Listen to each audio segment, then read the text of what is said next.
வேதம் சொல்லுகிறது, நீ நதியின் ஓரமாய் தன்னுடைய வேர்களை விடுகிற ஒரு மரத்தை போல இருக்கணும். ஹல்லேலூயா. நீ பரிசுத்த ஆவியானவரை நீ ஆதாயப்படுத்தி கொள்ள முடியும்.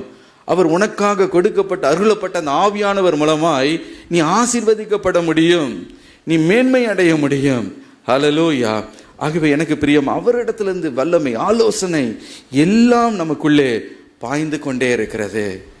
அந்த ஆலோசனை பெற்றுக்கொள்ளணும்னா நம்ம தான் என்ன செய்யணுமா, நம்முடைய வேறுகளை நதியின் இடத்தில் நாம் விட வேண்டும்.